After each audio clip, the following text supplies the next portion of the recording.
Hi friends, எல்லாம் எப்படி இருக்கீங்க? நீங்கள் நலமாக இருக்க ஆண்டவனை பிரார்த்திக்கிறேன். சேனலை பார்த்து சப்போர்ட் பண்ணி, சப்ஸ்கிரைப் பண்ணி, லைக் பண்ணி, ஷேர் பண்ணுங்கள் ஃப்ரெண்ட்ஸ்.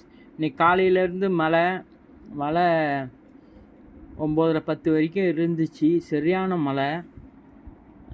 அதனால் என்ன தான் சமைக்கிறது தெரிலன்ட்டு சரி பிஹூன் இருந்துச்சு, அது சமைக்கலான்னு சமைச்சிருக்கோம். பிஹூனு தவுகி கொஞ்சம் கோழி அரிசி அதை தோல் போட்டு கொஞ்சம் செஞ்சது ஃப்ரெண்ட்ஸ். இது வந்து பாருங்கள், முட்டை அடித்து போட்டு கொஞ்சம் பிஹூன் கோரிங். இது வந்து என்னன்னா கொஞ்சம் சூப் மாரி வச்சோம். அந்த ஈரல் இதெல்லாம் போட்டு கல் ஈரல், அப்புறம் சாஃப்டான ஈரல் அதெல்லாம் போட்டு கொஞ்சம் சூப் மாரி வச்சாச்சு ஃப்ரெண்ட்ஸ். இதை பாருங்கள், இது வந்து மைலோ.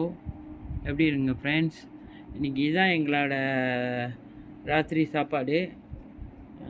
ஸோ நாங்கள் ஆரம்பிச்சிட்டோம். எங்களுக்கு பசியாக இருக்குது. உங்களையும் அழைக்கிறோம் ஃப்ரெண்ட்ஸ். இது நீங்கள் நேரம் இருக்க சமயத்தில் இந்தமாரி நீங்கள் செஞ்சு பாருங்கள், ரொம்ப நல்லா இருக்கும் ஃப்ரெண்ட்ஸ். ஓகே ஃப்ரெண்ட்ஸ், ரொம்ப நன்றி ஃப்ரெண்ட், தேங்க்யூ.